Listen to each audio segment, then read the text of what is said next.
বাঁধ ভেঙে ফেনীতে ডুবছে বীজতলা, ভেসে যাচ্ছে পুকুরের মাছ।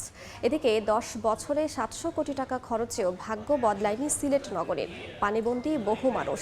বিস্তারিত জানাতে এই মুহূর্তে ফেনীর পরশুরামে আছেন রিপোর্টার আতিয়া সজল এবং সিলেটের সোভানী ঘাটে আছেন রিপোর্টার আমিনুল ইসলাম।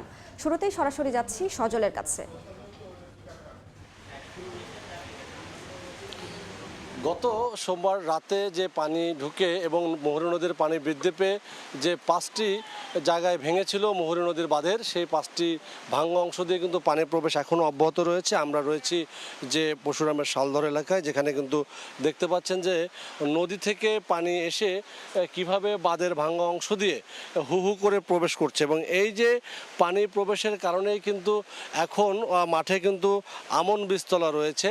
সেই আমন বীজতলা কিন্তু তলিয়ে গিয়েছে, এবং শুধু তলিয়ে যায়নি, এবং স্রোতের তোড়ে কিন্তু অনেক আমন বীজতলার যে বীজ তা কিন্তু ভাসিয়ে নিয়ে গিয়েছে, এবং ভাসিয়ে নেওয়ার কারণে কিন্তু এই কৃষক যেটা বলছে, তারা কিন্তু এই সকল বীজ যদি পানি টেনেও যায় তাহলে কোনো কাজে আসবে না। আবার যদি যে অংশে ভেসে না যায়, যদি দু একদিনের মধ্যে যদি সেখানে পানি টেনে যায় তাহলে হয়তো কিছুটা কাজে আসতে পারে। তবে কৃষি বিভাগ বলছে ফেনীর পরশুরাম এবং ফুলগাজী এই দুটি উপজেলাতে মোটামুটি বীজতলা এবং যে এখন গ্রীষ্মকালীন সবজি সব মিলে কিন্তু প্রায় ৩০ হেক্টরের মতো আক্রান্ত হয়েছে, এবং পানি যেহেতু এখনও মাঠে রয়েছে, তলিয়ে গিয়েছে, যার কারণে তারা আসলে বলতে পারছেন না যে ক্ষতির পরিমাণটা কেমন। এটি কি আংশিক ক্ষতি হয়েছে নাকি পুরোপুরি ক্ষতিগ্রস্ত হয়েছে, সেটি মূলত পানি নেমে যাওয়ার পরে বলতে পারবে। আর মৎস্য বিভাগ যেটা বলছে যে এই দুটি উপজেলায় কিন্তু ২৫ শতাধিক পুকুর এবং ৫০টিরও বেশি মাছের যে প্রজেক্ট বা ঘের, সেখানে কিন্তু তলিয়ে গিয়ে মাছ ভেসে গিয়েছে, যার ক্ষতি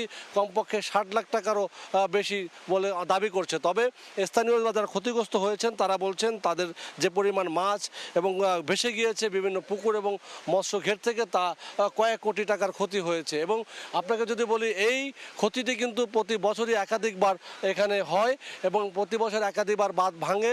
সে একাধিকবার বাঁধ ভাঙলে কিন্তু সেই বাঁধ মেরামতের নামে পানি উন্নয়ন বোর্ড একটি বড় অঙ্কের বরাদ্দ নেয়। সেই বরাদ্দ দিয়ে কিন্তু সেই বাঁধের পাশের মাটি দিয়ে কিন্তু বাঁধ আবার মেরামত করে, আবার পরবর্তী বর্ষার সিজনে কিন্তু আবারও সেই কিছু কিছু জায়গায় হয়তো পাশের একটি জায়গায় ভেঙে আবারও সেই দুর্ভোগ সৃষ্টি হয়।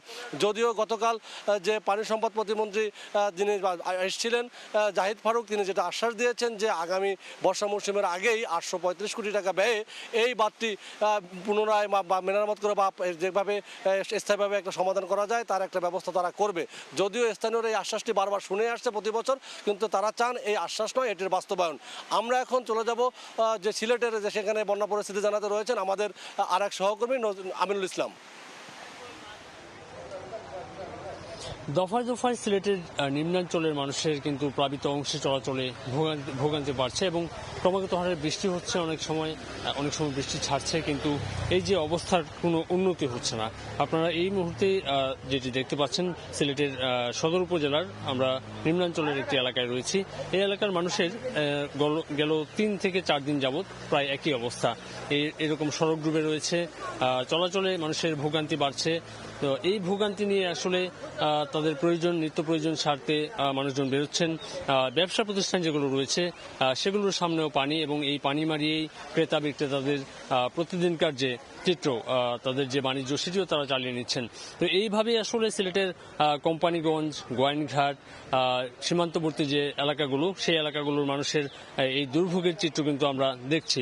এবং একটি উল্লেখযোগ্য ব্যাপার হচ্ছে পানি উন্নয়ন বোর্ড এবং আবহাওয়া অধিদপ্তর যেটি বলছে যে এই থেকে বৃষ্টিপাতের কারণে তারা যেটি লক্ষ্য করছেন, গেল ১ বছরের বৃষ্টিপাত যেটি ১ বছরে হওয়ার কথা, সেটি ৩ থেকে ৪ মাসের মধ্যে এমন বৃষ্টিপাত হচ্ছে সিলেটে, যেটি গেল কয়েক বছরে তারা দেখেননি।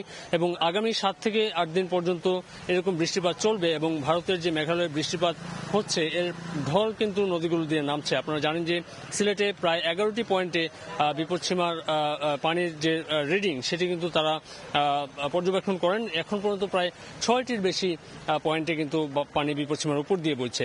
তো এই ছিল আসলে আমার কাছে সিলেট থেকে বন্যা পরবর্তী এবং বন্যা প্লাবনের সর্বশেষ। সরাসরি যুক্ত ছিলাম সিলেট ও ফেনীতে।